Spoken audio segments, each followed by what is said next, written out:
Imagine if you could put your home studio on a level playing field with a multi-million-dollar studio, and it didn't cost you a thing. Seems too good to be true, right? Well, keep watching, because in this video you're going to learn how to make a home recording sound like it was made in a professional studio with the gear you already have. So if I asked you now, what are the key differences between a professional studio and your studio? Think about that for a second. For me, the main differences are the equipment, the room, and the skill level of the engineers. Now, the skill level can be changed. Over time, you will increase your skill and anyone can get good at this stuff and learn this stuff. So that's not a real factor because that's not dependent on the location. Instead, that's dependent on the person. So you can nail that, you can get the skill. And then we have equipment. And now equipment is coming on so well that affordable equipment now is incredible and you can produce great music with highly affordable equipment. Loads of people work in the box with plugins, so you don't need expensive outboard anymore. Even then, stock plugins are amazing and compete very well with premium plugins. So equipment is becoming less and less of a problem in a home studio. So then we have one more problem, and that's the room. And now this is never going to change, because in your home, the rooms are built to be a bedroom or a living room or a dining room. They're not built to be studios, of course. So that means they're not acoustically perfect and they're not ideal for recording, they're not ideal for mixing. So what you can do is you can add acoustic treatment like you see around me, and you can do that really affordably. I built these myself, I got all the materials for under $100, and this made a huge difference. But even if you don't want to do that, there are ways that you can just completely remove the room from the equation. So then once you get rid of the room, we've then got skill level, which you can always increase, and we've got equipment, which is becoming less and less of a problem. And now with your affordable equipment, whatever equipment you have now, you can produce great results. So that's our main focus really, is removing the room from the equation. Home-free home recording. Now there are a number of ways that you can do that I want to talk to you about now. And if you follow these techniques and follow this advice, you don't need to worry about room acoustics, you don't need to worry about building panels, you don't need to worry about where your speakers are in the room or any of that. You're removing the room completely from the equation. So let's get on with those. Now, my first piece of advice is that drums are probably the hardest thing to record well in a home studio, because there's so many elements, you've got so many different drums, you need at least 4 microphones really to get a good drum sound. And then drums are really loud, so you're going to have lots of problems with room acoustics as well. If you're in a really dry, kind of hard surfaced room, it's going to sound really roomy and there's going to be loads of reverb. And then if you treat it too much, it could sound dead. And then you have the problem of small rooms and low ceilings, which can make drums sound bad. And then you've got to have several microphones. You have to think about the phase relationship between the microphones, and if they're near a wall, it just gets very, very complicated. Now, don't get me wrong, it is possible, and it's a great thing to do to learn how to record drums at home well. All you need really is a kick mic, a snare mic, and a pair of overheads. And that's a really good learning process to go through. But if your main focus is just getting the best results with the least effort, going back to that 80-20 from the last video, then not recording drums in your home studio is a really fast way to increase the quality of your work and put out professional, high quality mixes. Now, there are a number of ways you can do that. If you have a drummer in your band and you can't convince them that they should program the drums into a DAW, which I'm going to talk more about later, then one option, which is a bit of a cop-out, is just to pay to go into a studio for a day just to lay down the drums. But if you want to put out a really high quality EP or album, then that's going to cost you much less than it's going to cost to buy a professional kit, make sure it sounds really good, and then get all the microphones and an interface that's big enough to support all those microphones and all that kind of stuff.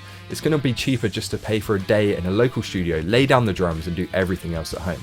Another option, if you don't have a drummer and you're working with your own music, is to actually outsource it. So you can hire a drummer online who will listen to your music, you send them the project files, your DAW files, and they listen to it, they write a drum part, you go back and forth a few times, and they have a really good studio or home studio that's been treated for drums and they have the right setup. They'll record drums for you on your track. So that's another option. But my favorite option, favorite 3, is to use drum programming software like EasyDrummer. And now this is particularly effective if you compose and record and mix your own music, and if you're a solo musician, or even if you're in a band and you have a drummer that's happy to help you and sit down, program the drums, or at least find drum loops that are similar, and then play it slightly differently live.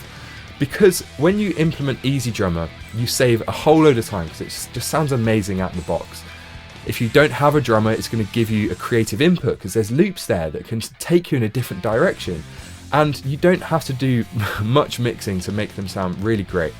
And just having that professional drum sound takes you so much closer to having a professional sound overall, because then you can add guitars, you can add vocals, you can add the bass, keys, whatever else, and that foundation of the high quality drum kit is going to make a huge difference. So that's one really effective way you can remove the room from the situation, by using stuff like Easy Drummer. Now the second way you can remove the room from the equation is by using amp simulators rather than recording a guitar amp with a microphone. Because even if you have a Cardioid dynamic microphone like the SM57 that rejects sound from the rear and doesn't pick up a lot of the kind of top end of the room, and then you shove it right up against the grill of the guitar amp, the room's still going to have an impact and you're still going to have difficulty in making that sound good.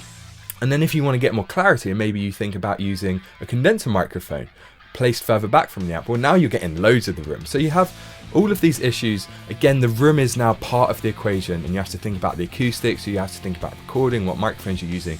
Instead, if you use amp simulation, plugins like Bias FX or 11 Rack is a really popular one, or even the amp simulation that comes with your DAW you can try out as well. The emulation is great now, and you have so many more options in terms of tone that you can find the right guitar sound for the track. And all you need is a DI box to plug your guitar into, and then you take the signal from that DI box out into your audio interface, and you've bypassed the room completely. You can use your amp modeling, you can get a great sound, you don't have to worry about acoustics. Now, the third way that you can remove the room from the equation is by mixing on headphones. And this is a topic of a lot of contention. A lot of people argue about this. Is it possible to produce great mixes on headphones? Do you need an acoustically treated environment with monitors? Well, look, of course you can get great mixes on headphones because there are no rules. Loads of people do it. It will be more difficult. If you sat in a room with some great monitors and acoustic treatment like this, you would find it much easier to mix because you can hear the EQ moves, you can hear the nuances of compression, and it's much easier to get a tonal balance and make your mixes translatable. But that doesn't mean it's not possible to mix on headphones, because it is. Professional mixers now are mixing on headphones when they're not in their home studio or project studio, and they're producing great work on headphones, and that's because they have the skill. So the key here is that you can produce on headphones, but you do have to practice, and you do have to have a level of skill there at mixing on headphones. But I have a few pointers to help you with that. First of all, mix at low volumes, because on headphones you're going to get ear fatigue much quicker, so you want to make sure you're mixing at low volumes. By that I mean talking level maybe a bit lower. You can turn up the volume every now and then to hear the low end, or turn it down if you want to focus on the mid-range, but in general just mix at a low volume.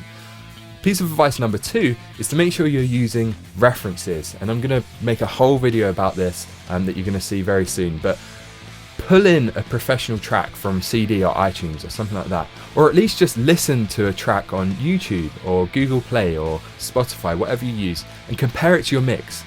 Do that time and time again as you're mixing, and think, okay, how much top end does this professional track have?